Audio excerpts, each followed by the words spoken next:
Kariz qaynonam men ishga ketganimdan nari o'zi uyda nima qilarkan deb rosa qiziqar ekanlar. Shuning uchun ataylab kariz qaynonamga ko'rsatish uchun alohida video oldim. Bahonada sizlar ham ko'rib olishinglar mumkin. Xullas, ertalab kariz qaynonamni ishga jo'natib, sovunni bog'chaga tashlab kelib, o'zim sovunni bog'chadan olib kelish vaqtigacha maza qilib uxlayman. Uxlab turganimdan keyin itvachamiz ovqatini yemagan bo'lsa, har xil sabzavotlar aralashtirib ovqatini yedirib qo'yaman. Bu itvachamiz rosa chatoq chiqdi, o'zini ovqatini ham o'zi yeyolmaydi. Har safar nimadirlar birga qo'shib bersagina keyin yeydi. Shunda ham qaranglar, o'zini ovqatini yemasdan faqat bodringni yeyapti. Shunaqa qilib bog'chada yig'ishtirib qo'ygan kolyaskamni yoyib, sovunni uyga olib kelaman. Mana shu joydan shunchaki o'tib keta olmadik, chunki mangoni hidi dahshat kelayotgan edi. Shuning uchun 3 donagina sovg'a yegani oldim. Sotuvchi o'g'ling chiroyli ekan deb kichkina mandarincha ham sovg'aga berdi. Men ham mandarinni artmasdan qo'liga ushlatib qo'yibman.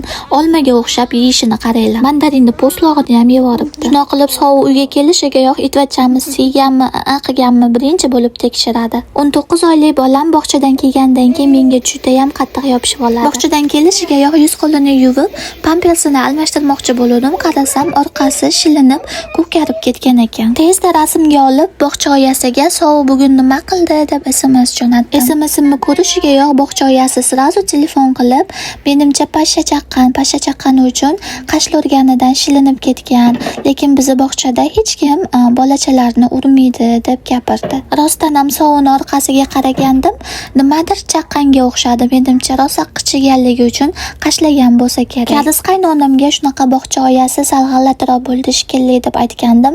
Hech qanaqasiga g'alati bo'ladigan joyi yo'q. Sen onasan, bolang haqida xavotir olganing bu tabiiy holat. Yaxshi qilibsan deb meni tarafimni oldilar. Sizlar nima deb o'ylaysizlar? Agar bolangiz bog'chadan u bu joyda ko'karib kelsa, xavotir olib o'qituvchisiga telefon qilasizmi yo yo'qmi? Kommentariyada yozib qoldiring. Har safar Paksovu bog'chadan kelishiga yo'q har xil mevalar yeydi. Bugun esa mango yoqimli ishtaha.